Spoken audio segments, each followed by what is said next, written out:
जय जय रामकृष्ण हरी. गजर हरी कीर्तनाच्या YouTube चॅनलवरती आपले स्वागत आहे.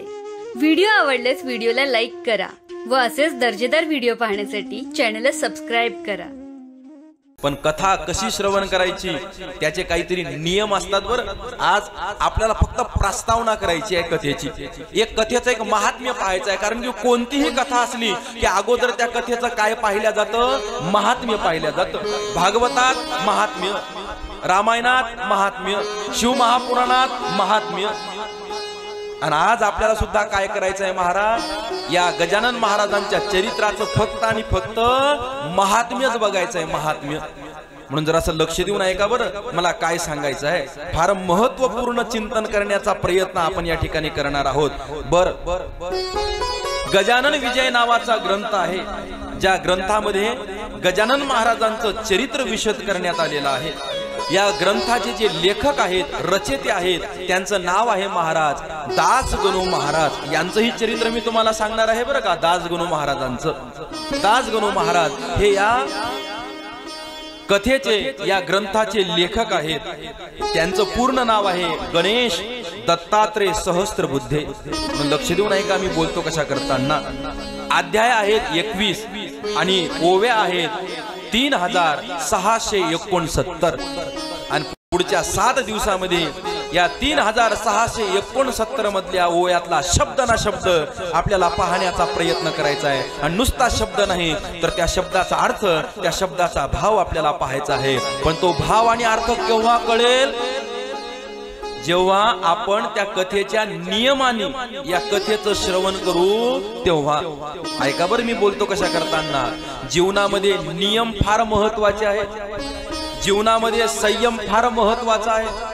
तुम्ही जर आमच्या आळंदी श्री जोग महाराज वारकरी शिक्षण संस्थेची जर भजनी मालिका पाहिली ना, तर त्या भजनी मालिकेच्या प्रस्तावनेमध्ये एक प्रमाण दिलेलं आहे.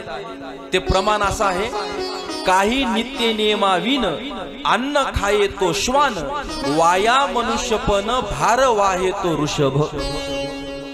म्हणजे जीवनामध्ये जगत असताना काय महत्वाचं आहे, काही नित्य नियम.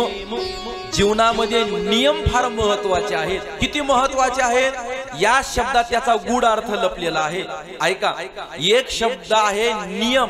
या नियम 3 अक्षरी शब्दामधलं पहिलं नि अक्षर जर काढलं तर काय उरतं माहित आहे, यम. यम.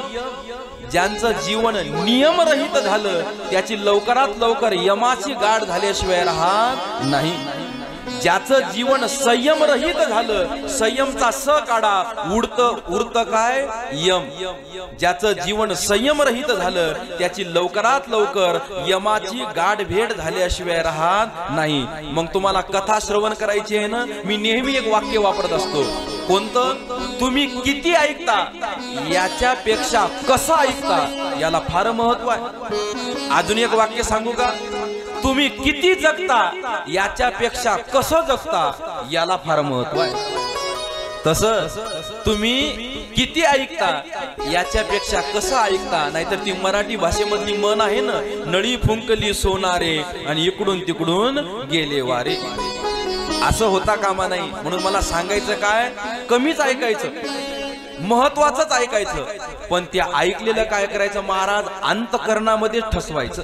म्हणून कथेचे नियम आहेत, नियम. त्या कथेचं यथोचित फळ जर आपल्या पदरात पाडून घ्यायचं असेल तर या नियमाने महाराज तुम्हाला कथा श्रवण करावी लागेल. कोणते आहेत नियम, ऐका, फार सोपे आहेत बरं का, काही अवघड नाहीत. काया वाचा आणि मनानी पवित्र होऊन काय करायची आहे, ही कथा श्रवण करायची आहे. तुकाराम महाराज विनंती करतात, तुका विनवी जना कथा न आणावे अवगुणा, करा नारायणा ऋणी समर्पक भावे.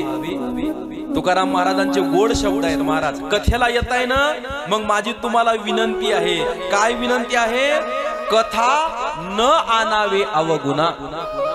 कथेला येत असताना कोणतंही अवगुण सोबत आणायचं नाही.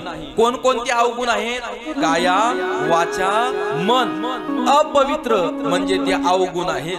मग काय करायचंय, कायेला पवित्र करायचंय, वाचाला पवित्र करायचं आहे आणि मनाला सुद्धा पवित्र करून या पवित्र कथेच्या यज्ञामध्ये या मंडपामध्ये स्थानापन्न व्हायचं आहे आणि नंतरच ही केलेली कथा तुमच्या अंतःकरणामध्ये जाईल आणि तुम्हाला त्याचं यथोच्च फळ तुम्हाला प्राप्त झाल्याशिवाय राहणार नाही। कायेनी पवित्र व्हायचं म्हणजे काय करायचं? आंघोळ करायची। मग महाराज दुपारच्या 2 वाजता काय आम्ही बिना आंघोळीच्या कथेला येणार आहेत का? आम्ही स्नान करूनच आलोय। अरे स्नान करून या शरीराला पवित्र केलं हे मला माहिती आहे, पण पवित्र देहाला अपवित्र करणाऱ्या अनेक घटकांचा आपण अवलंब केलेला आहे। उदाहरणार्थ तंबाखू, गुटखा, पुडी, बिडी, सिगरेट, सुपारी, ह्या सगळ्या काय आहेत गोष्टी महाराज? या कायेला या शरीराला काय करतात? अपवित्र करतात। म्हणून अशा ज्या काही गोष्टी आहेत की ज्याच्या स्पर्शाने, ज्याच्या अवलोकनाने, ज्याच्या स्वीकारतेने या कायाला अपवित्रता प्राप्त होत असेल, त्या सगळ्या गोष्टीचा काय करायचंय महाराज? त्याग करायचा। त्या गोष्टी सोडून द्यायच्या, त्या गोष्टी सोडून द्यायच्या, सोडून द्यायच्या।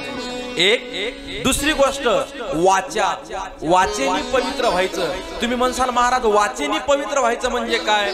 या वाणीच्या वाट असा एखादा शब्द निघू नये की जेणेकरून पुढच्याचं कोणाचा अंतःकरण दुखे।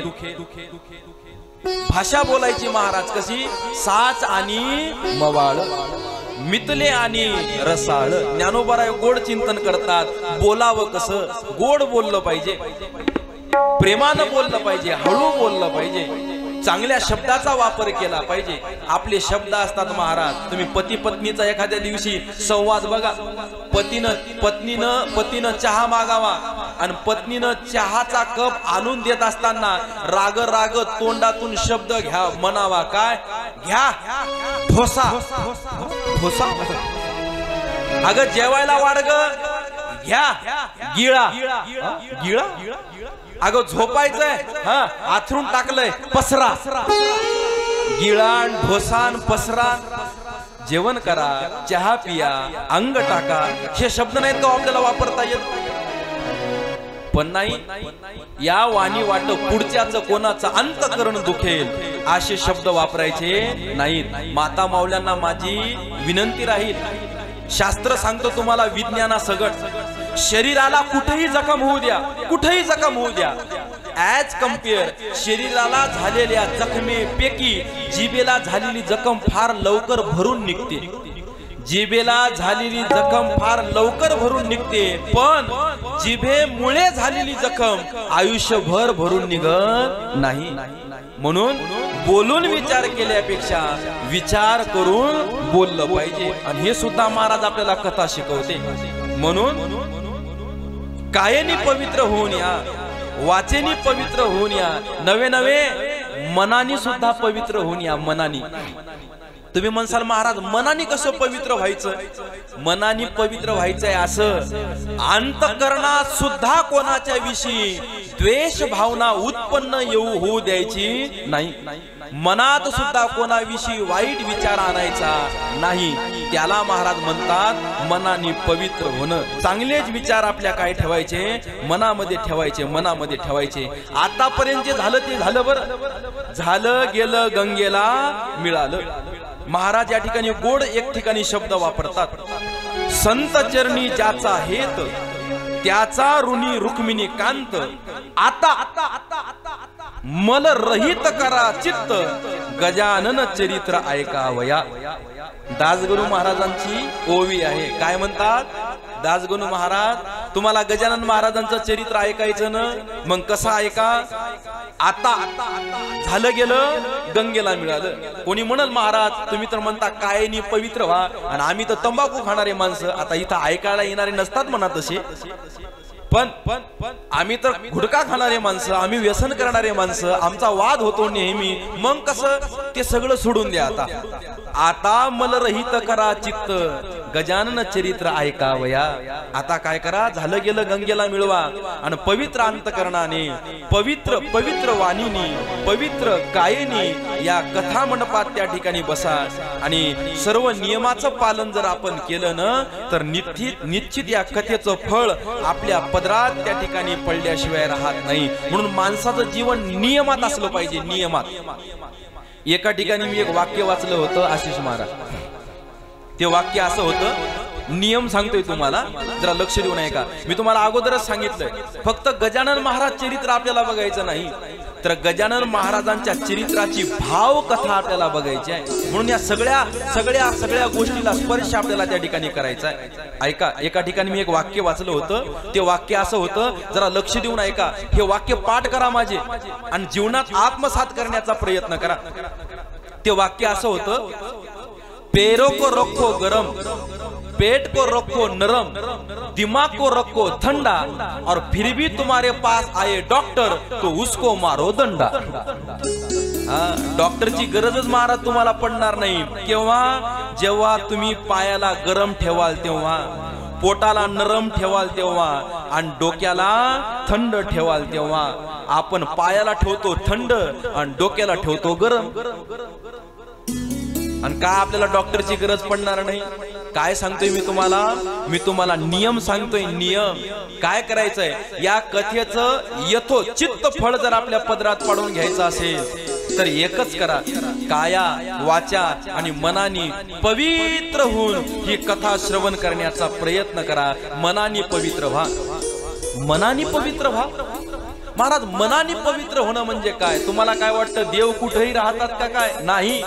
ज्याचं मन पवित्र आहे, ज्याचं चित्त निर्मळ आहे, तिथेच भगवंत त्या ठिकाणी वास्तव्य करतात. म्हणून तुकाराम महाराज सुद्धा विनंती करतात, तुका म्हणे चित्त करावे निर्मळ,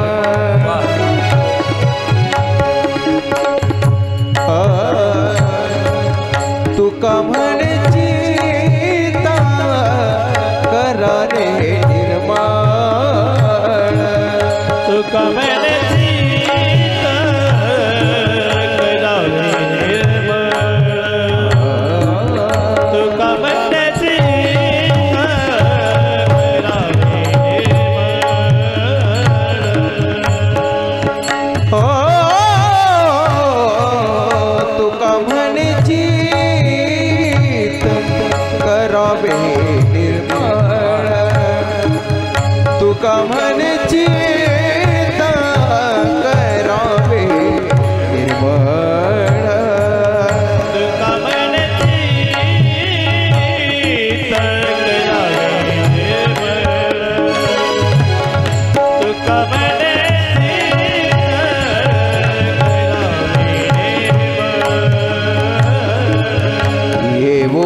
ऐका ना, काय गोड शब्द आहेत महाराजांचे.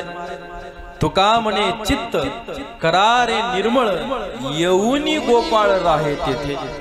काय करायचंय? या चित्ताला निर्मळ करायचंय, या चित्ताला, या मनाला स्वच्छ करायचंय, या मनाला कोरं करायचंय, कोरं.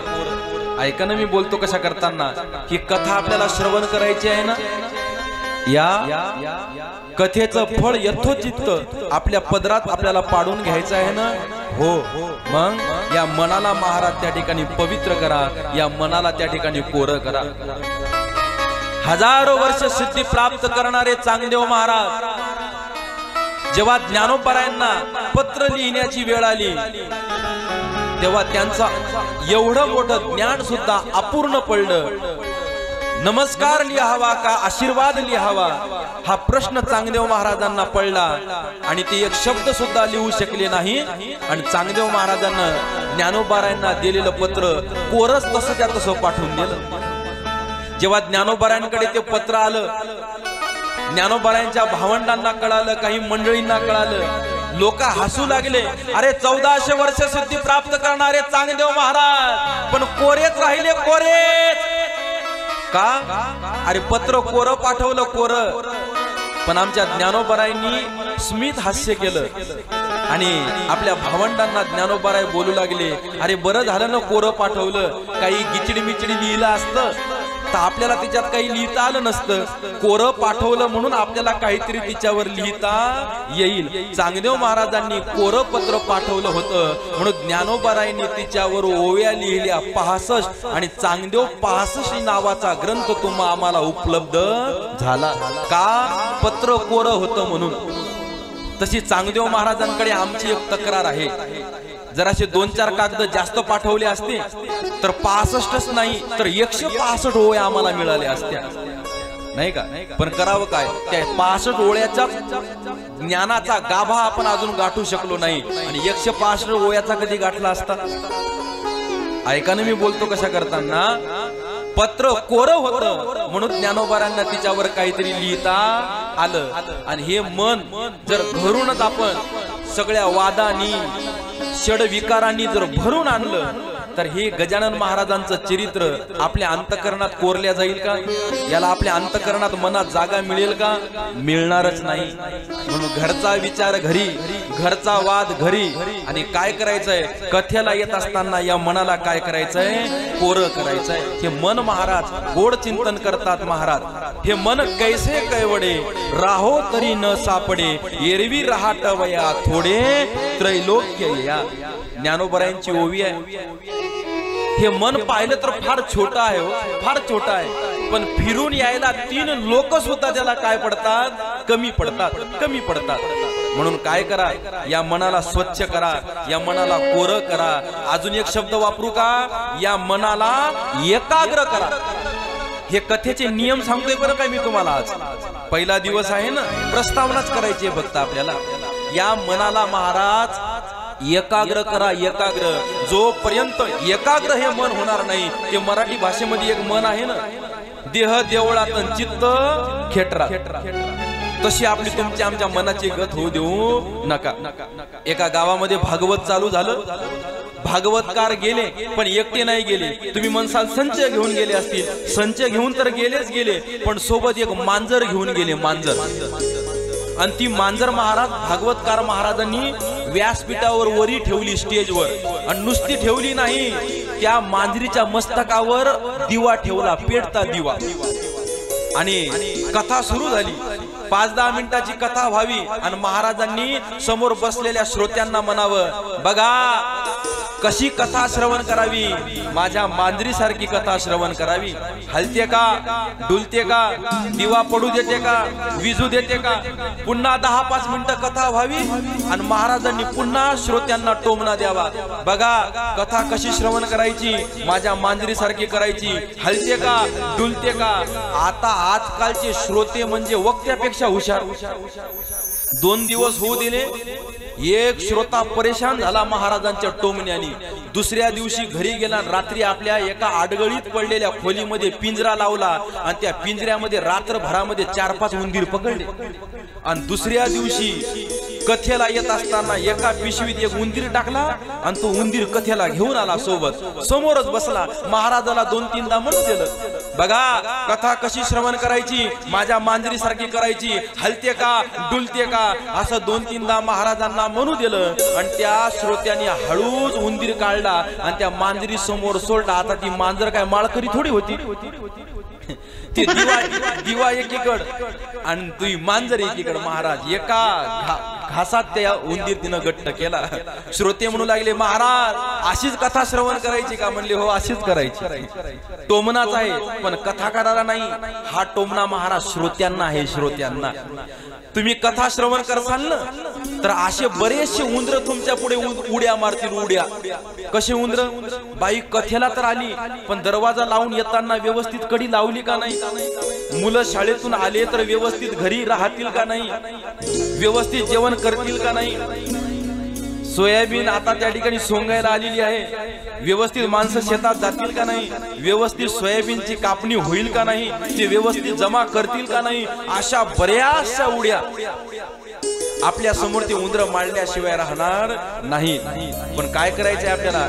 त्याच्याकडून दुर्लक्ष करून आपलं मन एकाग्र करायचं आहे आणि एकाग्र मन करून संकल्प ठेवून महाराज ही कथा श्रवण करायची आहे. बिना संकल्पाची नाही, बिना संकल्पाची नाही. तुमचा संकल्प ठेवा पण तो संकल्प कसा असला पाहिजे? सत्य संकल्पाचा दाता नारायण पूर्ण करी सर्व मनोरथ. फक्त ते तुमचे जे मनोरथ आहेत, तुमचे जे संकल्प आहेत ते सत्य असले पाहिजे, चांगले असले पाहिजे. एका गावात मी असंच सांगितलं, म्हणलं तुम्ही कथा मनातून एकाग्रतेने श्रवण करा, तुमचं कल्याण होईल, तुमची इच्छा पूर्ण होईल. काय आहे तुमची इच्छा? ती बाई म्हणे महाराज माझ्या शेजाऱ्याचं वाटोळं झालं पाहिजे. तुझं होईल अगोदर तुझं. म्हणून महाराज एका शब्दाची खुटी मारून ठेवली महाराजांनी आमच्या. काय? संकल्प करा पण कोणता करा? सत्य. सत्य संकल्पाचा दाता नारायण. धनाचा संकल्प करा, पुत्राचा संकल्प करा, आनंदाचा संकल्प करा, सुखाचा संकल्प करा, समाधानाचा संकल्प करा, सेवेचा संकल्प करा, स्वच्छतेचा संकल्प करा. जो काही तुम्हाला चांगला संकल्प करता येईल तो संकल्प करा.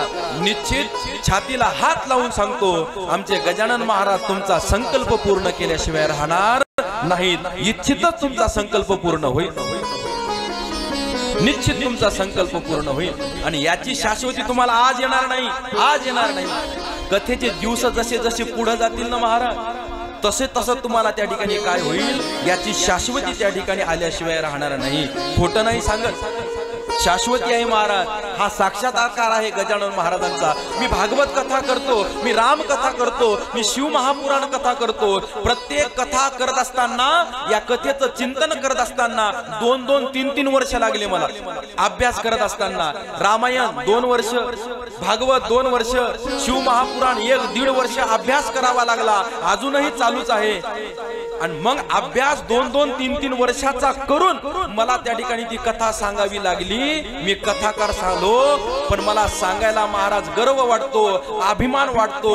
गजानन महाराज चरित्र कथा करण्यासाठी मला अभ्यास करण्याची गरज पडली नाही, की गजानन महाराजांनी आपोआपच मला अवगत करून दिली. हा मला मिळालेला गजानन महाराजांचा साक्षात्कार आहे, साक्षात्कार आहे. एका ठिकाणी मला निरोप यावा, कशासाठी? की तुम्हाला आमच्या इथं गजानन महाराजांच्या ग्रंथाचं पारायण करायला यायचं. आणि कथाकार म्हणलं की पारायणाकडे काय करत असतो आम्ही? दुर्लक्ष करत असतो. आलेला फोन मी उचलला आणि त्यांना सांगितलं नाही या तिथीवर तर नांदेड जिल्ह्यामध्ये माझी भागवत कथा आहे. फोन ठेवतो न ठेवतो त्याच गावातला फोन आला आणि त्यांनी मला सांगितलं महाराज या वर्षी तुमचा पत्ता कट. मी म्हणलं का बाबा? म्हणे आमच्या गावातील एक वयोवृद्ध भागवत कथाकार आहेत आणि त्यांची इच्छा आहे एक शेवटची का होईना भागवत कथा गावामध्ये करायची, म्हणून तुम्ही या वर्षी आमच्या इथं येऊ नका. तुम्ही कोणत्याही गावची तारीख घ्यायला मोकळे. आणि आताच मी त्या पारायण करत्याला नाही म्हटलं होतं. लगेच त्यांना फोन केला, म्हणलं येतो बरं मी पारायण करायला. पारायण करायला गेलो आणि खोटं नाही सांगत 1 वर्षाच्या अगोदर, म्हणजे 1 वर्ष झालंही नाही, पोष महिन्यातली गोष्ट. आता जानेवारी मध्ये पोष महिना येईल. वाशिम मध्ये वाटाणे लॉन मध्ये वाटाणे परिवार फार मोठं पारायणाचा कार्यक्रम ठेवतात. 3,000 3,500 पारायण करते होते महाराज. या वर्षी तर 5,000च्या वर जाणार आहेत. बरं पारायण करायला जायचं, मग एकदा तरी ग्रंथ घरी वाचला पाहिजे का नाही? मी एकदाही वाचला नाही. आदल्या दिवशी फक्त काढला आणि पहिलं पान वाचलं. अरे हे तर मराठी ओवे आहेत, सरळ सोपे आहेत, येतील आपल्याला वाचायला वेळेवर. आणि म्हणून मी वेळेवरच ग्रंथ वाचायला बसलो. पण मी नुसतं पारायण केलं नाही. पहिला अध्याय झाला की पहिल्या अध्यायातला एक सार मी 5 मिनिटं सांगायचो. पुन्हा दुसरा अध्याय झाला की दुसऱ्या अध्यायाचा सारसार मी 5 मिनिटं सांगायचो आणि अगदी अध्याय वाचता वाचता ते माझ्या लक्षात यायचं। आणि मग मी विचार केला, म्हणलं जर वेळेवर ग्रंथ वाचता वाचता जर आपण प्रत्येक अध्यायावर 5 मिनिटं बोलू शकतो तर आपण या ग्रंथावर कथा सुद्धा करू शकतो। हा विचार माझ्या डोक्यामध्ये आला आणि डोक्यामध्ये आल्यावर मग तरी अभ्यासाला बसावं का नाही बरं? तरी मी अभ्यासाला बसलो नाही, पण पारायण सुरू ठेवले बरं। जेव्हा जेव्हा वेळ मिळाला मी ग्रंथाचं पारायण करू लागलो, जेव्हा वेळ मिळाला तेव्हा मी ग्रंथाचं पारायण करू लागलो। हे पारायण करत असताना वाशिमला आईडुपी मध्ये गजानन महाराजांचं मंदिर आहे आणि तिथं आता जन्माष्टमीच्या तिथीवर विठ्ठल रुक्मिणीच्या मूर्तीची प्राणप्रतिष्ठा झाली आणि तिथे एक ध्यान मंदिर झालं। त्या ध्यान मंदिराचा लोकार्पण सोहळा झाला म्हणून तिथून मला एक निरोप आला 20 ते 22 दिवसाच्या अगोदर, महाराज आपल्याला सप्ताह करायची आहे, कथा ठेवायची आहे, कोणती कथा करावी? त्यांना अपेक्षित होतं भागवत किंवा रामायण, पण माझ्या मुखातून सरळ सरळ अचानक शब्द निघाला, म्हणलं मंदिर जर गजानन महाराजांचं असेल तर आपण कथा करू गजानन महाराजांची।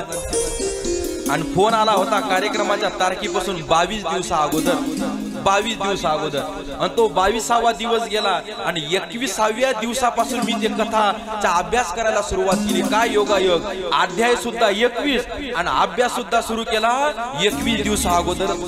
योगायोगच म्हणावे लागतील। 21 दिवस अभ्यास केला, तिथं 4 दिवसाची कथा केली कारण की 7 दिवसा माझ्याकडे वेळ नव्हता, माझी कथा होती जन्माष्टमीची। 4 दिवसाची तिथे कथा झाली। जन्माष्टमीची कथा करून मी गावाकडे येत असताना या रिसोड मार्गे आलो आणि इथं दर्शनाला आलो आणि इथं आल्यानंतर मला सहज असा भाव निर्माण झाला, आपण इथंही कथा ही गजानन महाराजाची केली पाहिजे। हा एक भाव निर्माण झाला माझ्या मनामध्ये। काही मंडळींना भेटलो, विशेष करून या मंदिराचे विश्वस्त अध्यक्ष आमचे गोविंद भाऊ यांच्या कानावर मी हा विषय टाकला, म्हणजे काहीच हरकत नाही, काही हरकत नाही म्हणून त्यांनी या ठिकाणी जागा देण्यात, ते म्हणले लॉन घ्या, म्हणलं लॉन नको, मंदिराच्या जवळच हेच ठिकाण त्या ठिकाणी आम्हाला चांगलं वाटतं म्हणून या ठिकाणी आपण ही कथा करू। मी हा साक्षात्कार सांगतोय बरं तुम्हाला गजानन महाराजांचा, ऐका जरा, कान उंच करून ऐका। आणि म्हणून उरलेल्या 15-20 दिवसामध्ये आम्हाला या सगळ्या कथेचं नियोजन करायचं होतं। इथं कोणी अध्यक्ष नाही या कथेचा, कोणी सचिव नाही, कोणी सदस्य नाही बरं का, तुम्ही सगळे समोर बसलेले सगळेच अध्यक्ष, तुम्ही आम्ही सगळे आयोजक, तुम्ही आम्ही सगळे नियोजक आहोत या कार्यक्रमाचे बरं का।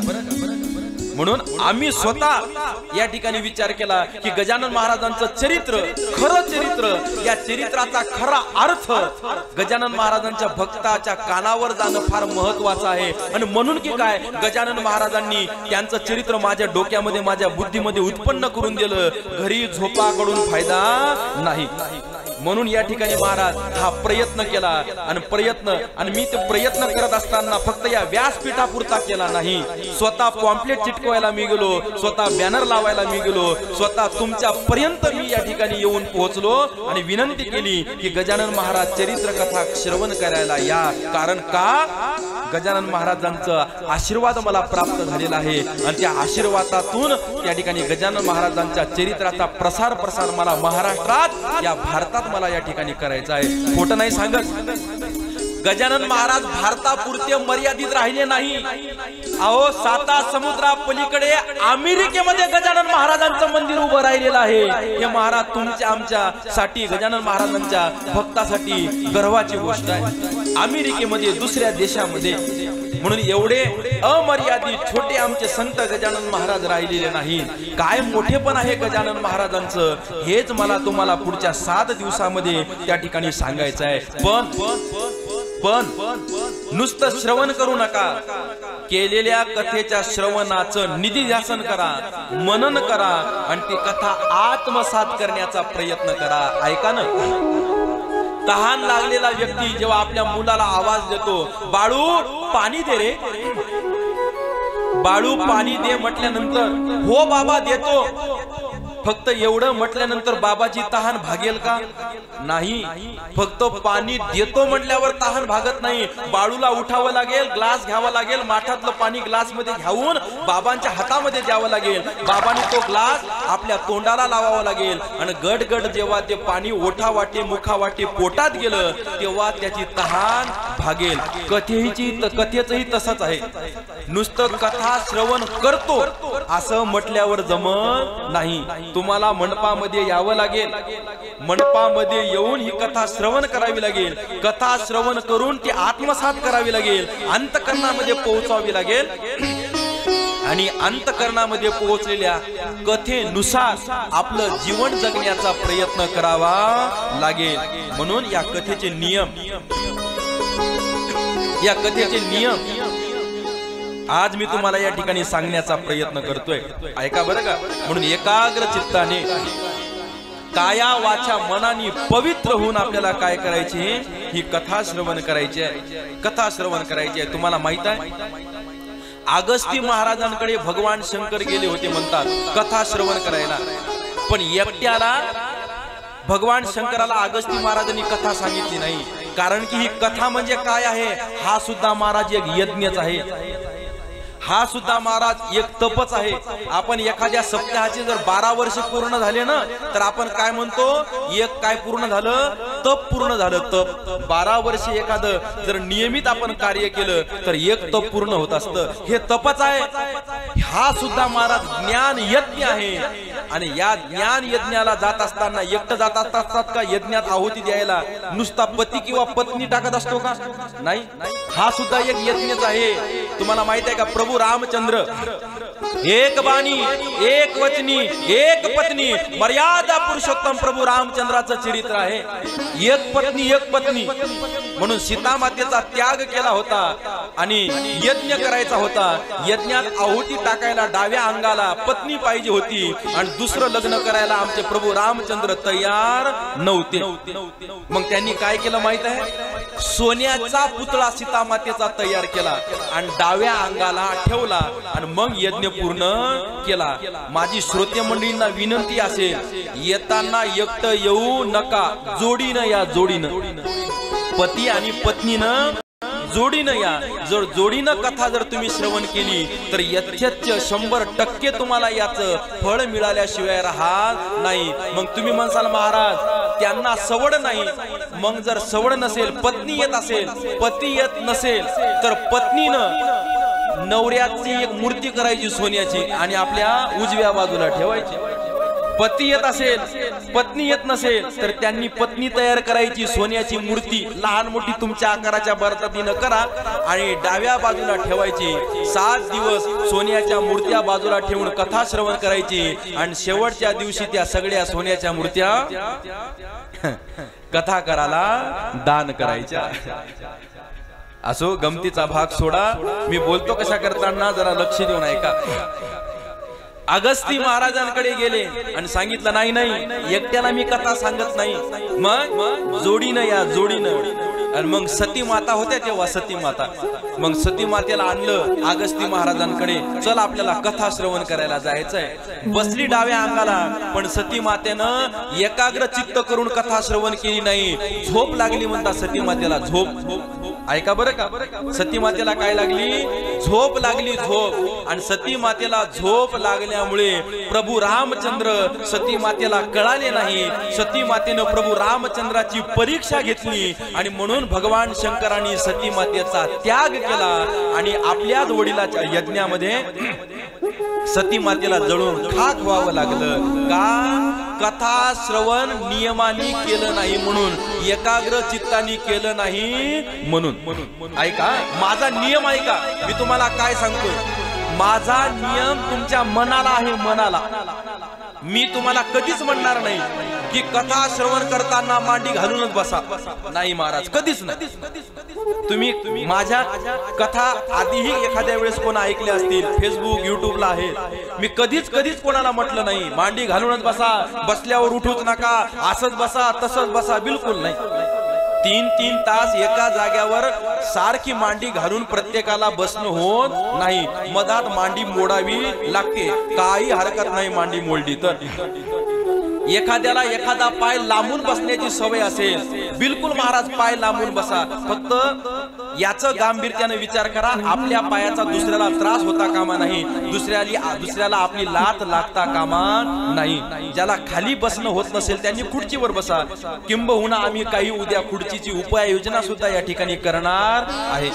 ज्याला खाली बसणं होत नसेल त्यांनी वर बसा. मी तर म्हणेल माग रिकामी जागा भेटत असेल तर अंग टाकून का ऐका ना, फक्त झोपू नका म्हणजे झालं.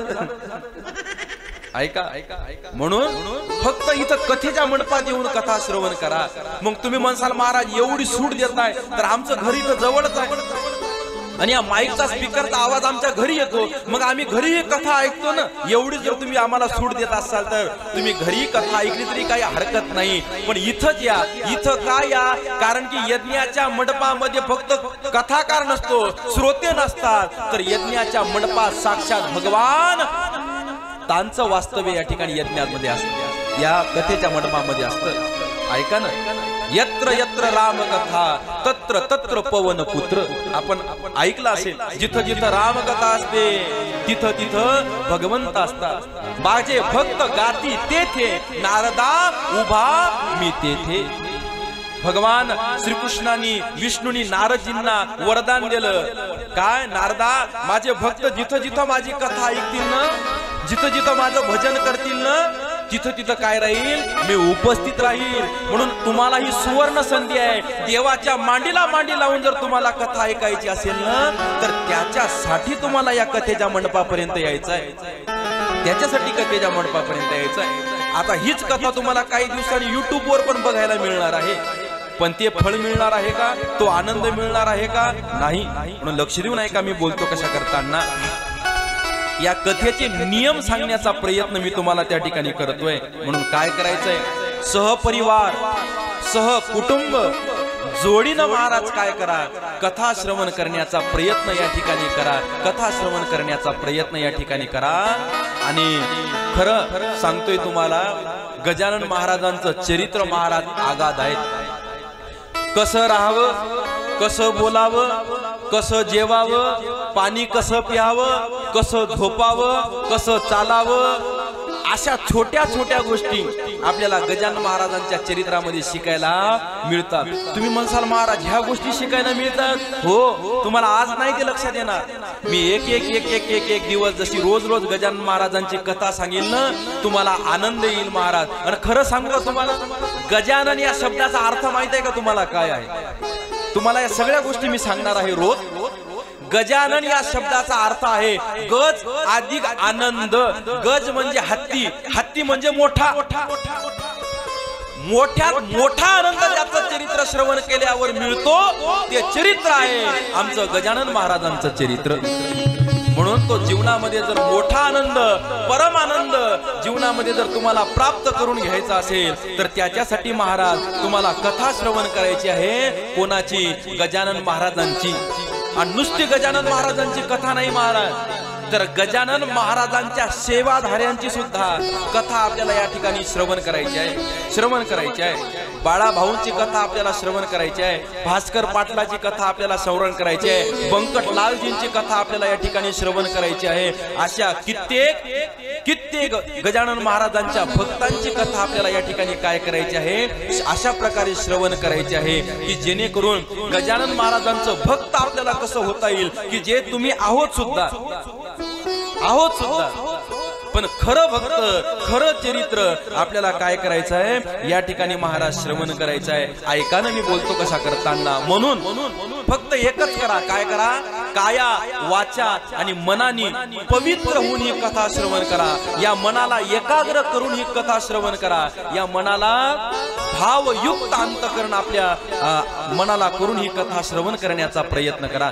म्हणून मला मान्य आहे आज कथेचा पहिला दिवस आहे आणि हे वर्ष सुद्धा आपलं पहिलं आहे. बऱ्याच जणाला असं वाटत असेल कथा होते नाही होत, पण नियमित 2 ते 5 कथा होणार म्हणजे होणार. कारण की संख्या कमी असू द्या का जास्त असू द्या, आमच्या पुढे कॅमेरा आहे. म्हणून नियमित 2 ते 5 या वेळामध्ये आपली कथा होणार आहे. आणि मला मान्य आहे ही कथा काय होणार आहे, रोज रोज होत असताना आपली संख्या सुद्धा त्या ठिकाणी वाढणार आहे. आणि शेवटी मी त्याची विनंती तुम्हाला करणारच आहे. म्हणून ऐकाने मी बोलतो कशा करताना जरा लक्ष देऊन ऐकण्याचा प्रयत्न करा. या नियमाने जर तुम्ही कथा श्रवण केली ना तर निश्चितच या कथेचं फळ तुम्हाला तुमच्या पदरात पडल्याशिवाय राहणार नाही।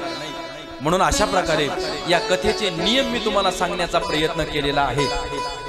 आज कथेचा पहिला दिवस कलश पूजन, ग्रंथ पूजनाने, प्रतिमा पूजनाने, आरतीने आपण या ठिकाणी काय केलेलं आहे, या कथेची सुरुवात अशा प्रकारे केलेली आहे।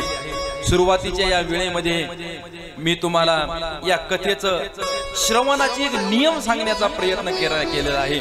आणि आता पुढच्या पाऊण एक तासामध्ये उरलेल्या वेळामध्ये आपल्याला गजानन महाराजांच्या चरित्राची प्रस्तावना बघायची आहे। काय बघायची आहे प्रस्तावना? की गजानन महाराजांचं चरित्र श्रवण करायचं हो, कसं करायचं, का करायचं, कुठे करायचं, या सगळ्या प्रश्नाचं उत्तर महाराज या चरित्राच्या प्रस्तावनेमध्ये आपल्याला बघायचं आहे। गजानन महाराजांचं चरित्र म्हणजे कोणाचं चरित्र आहे? तर गजानन महाराजांचं चरित्र म्हणजे महाराज संतांचं चरित्र आहे। संतांचं ऐका बरं का, मी बोलतो कशा करताना, संतांचं चरित्र आहे। आणि संत चरित्र जीवनामध्ये किती महत्वाचं आहे हेच मी पुढच्या एक तासामध्ये मी तुम्हाला सांगण्याचा प्रयत्न करणार आहे। तुम्हीही ऐका आणि दुसऱ्यालाही सांगण्याचा प्रयत्न करा। म्हणून मी आज जे तुम्हाला विषय सांगणार आहे ना, हे महाराज विसरू नका बरं का। फार फार फार महत्वाचे मुद्दे काढून काढून मी तुम्हाला त्या ठिकाणी हे चरित्र सांगणार आहे। आणि मी महाराज इंजिनिअरिंगचा स्टुडंट आहे। माझं इंजिनिअरिंग झालं इलेक्ट्रॉनिक्स अँड टेलिकम्युनिकेशन मध्ये। आम्ही इंजिनिअरिंगला असताना एका विषयाला एक पुस्तक कधीच नसतं। समजा मायक्रो कंट्रोलर नावाचा एक विषय आहे, त्या विषयाचं एक पुस्तक नसतं, तर अनेक लेखकांनी लिहिलेले अनेक पुस्तकं असतात।